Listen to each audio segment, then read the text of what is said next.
বাড়ির সবাই ক্লান্ত হলেও কিন্তু বাড়ির বউরা কখনোই ক্লান্ত হয় না।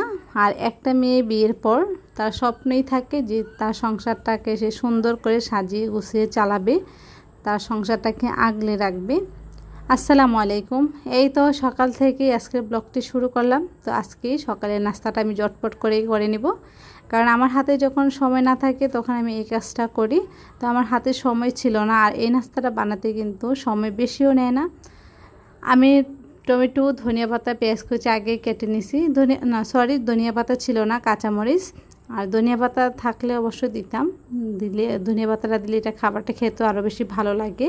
তো সাথে সামান্য একটু চিনি দিয়ে আটা দিয়ে এটা গুলিয়ে নেই।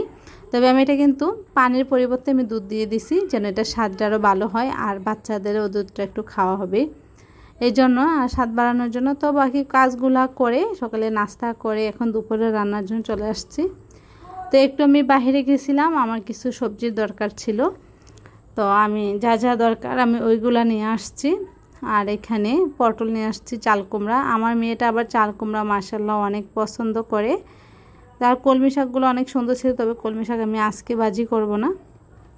আর ভিডিওটা কিন্তু আমার আজকের না, যেহেতু আমরা ভিডিও দিতে হয়, তবে আমি কিন্তু প্রত্যেকদিন ভিডিও দেই না, 2 দিন পর অথবা 3 দিন পর দিই। তবে ভিডিওটা আগেরই করা থাকে, কারণ আমাদের কাজই হচ্ছে ভিডিও করে রাখা।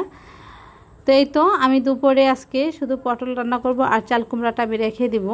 চাল কুমড়াটা আমার মেয়ে পছন্দ করে, আর বাসায় অনেক দিন ধরেই কোনো পটল অথবা চাল কুমড়া আনা হয় না। তো সবজি না খেলে কিন্তু একদম ভালো লাগে না। তো এই তো আমি কিন্তু তরকারিগুলো আগেই কেটে নিচ্ছি। আর এখানে আমি আগে রান্নার আগে ডালটা বসাই দিব, কারণ ডালটা হয়ে গেলে কিন্তু রান্নাটা করতে বেশি একটা সময় লাগবে না। আর যেহেতু আমার বাসায় ডাল রান্না করতে হয়, তো ডালটা আমার সিদ্ধ হয়ে গেছে। এখন আমি সব কিছু দিয়ে দিলাম, আর আমি হলুদটা সিদ্ধ হওয়ার পর দিই, কারণ আগে দিলে হলুদটা ডাল একদমই সিদ্ধ হতে চায় না। তার সাথে আম দিব, যেহেতু এখন গরমকাল, আর আম দিলে কিন্তু ডালটা খেতেও ভালো লাগে। এখন আমি ডালে আর কোনো পানি দিব না, কারণ আমি একবারে বেশি করে একটু পানি দিয়ে দিছিলাম, আর ডাল কিন্তু একটু ঘন হলে খেতেও ভালো লাগে। তো অপর পাশে আমি পেঁয়াজ তারপর রসুনটা একটু ভেজে নিলাম বাগার দেওয়ার জন্য, এটাকে আমরা বাগার বলে থাকি। সাথে আজকে তেজপাতা দিয়ে দিছি, যেহেতু ধনিয়া পাতা বাসায় নেই এই জন্য।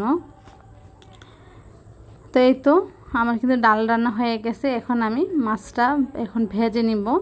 তো আজকে তেলাপিয়া মাছ রান্না করব, কারণ এটা আবার আমার ছোট মেয়ে কাটা কম, এর জন্য ও পছন্দ করে। তবে বড় মেয়ে খেতে চায় না। তো মাছটাকে একটু লাল লাল করে আমি ভেজে নিব, যেন বড় মেয়েও খেতে পারে আর আমারও ভালো লাগে। তো এই তো আমি মাছটা কিন্তু ভাজার জন্য দিয়ে দিলাম। আর আমাদের গৃহিণীদের কিন্তু ঘুম থেকে উঠে রান্নাঘরে আসতে হয়, আবার ঘুমাতে যাওয়ার আগেও রান্নাঘরে থেকে যেতে হয়। সারাদিন এত কাজ করা হয়, তবে গৃহিণীদের কিন্তু আসলে কাজ দেখা যায় না। ওদের কাজ হচ্ছে একদম ক্ষুদ্র ক্ষুদ্র খুঁজে খুঁজে বের করতে হয়। তো এই তো আমার কিন্তু মাছ ভাজাটা হয়ে গেছে। আমি এটাকে লাল লাল করে ভেজে নিছি, কারণ মাছটা একটু লাল লাল করে ভেজে নিলে আমার মেয়েরও পছন্দ করে, আর আমারও ভালো লাগে। আমার বাসায় সবসময় মাছ লাল লাল করে ভেজে রান্না করি। তো এই তো আমার মাছ ভাজা হয়ে গেছে। এখন আমি তরকারিটা বসিয়ে দেব, আর এখানে আমি রসুন কুচি আর পেঁয়াজ কুচি দিয়ে দিলাম। এখন এটাকে ভালো করে ভেজে নিব। আর অপর চুলায় কিন্তু আমি ভাত বসিয়ে দিছি। তবে ভাতটা একটু আমি দেরি করে বসাই, যেন দুবেলা হয়ে যায়, ভাতটা যেন না ঘামে সেজন্য। আর আমরা যেহেতু সিলিন্ডার, একটু গ্যাসটাকে কম খরচের জন্যই চেষ্টা করি। তো এই তো আমি এখন সব মশলা এক এক করে দিয়ে দিব। আর এখানে কিন্তু আমি মরিচের গুঁড়াটা একটু কম করে দিছি, যেহেতু আমি কাঁচা মরিচ খাই বেশি। তো তার জন্য এখন আমি মশলাটাকে ভালো করে কষিয়ে তারপর তরকারিগুলো দিয়ে দিব। এই তো আর আমি পটলের সাথে কিন্তু কিছুটা আলু দিছি, যে আমার ছেলেটার জন্য। তবে আমার বাসায় তেমন একটা আলু খাওয়া হয় না। তো এখন আমি তরকারিটা ভালো করে কষিয়ে নিব। আর এখন আমি ঝোল দেওয়ার আগেই মাছটা দিয়ে দিব, যেন মাছটা ভিতরে সব মশলাটা ঢুকে। আর সব সময় আমি এভাবেই ঝোল দেওয়ার আগে মাছটা দিয়ে দিই, কারণ ওই মাছটা খেতেও ভালো লাগে।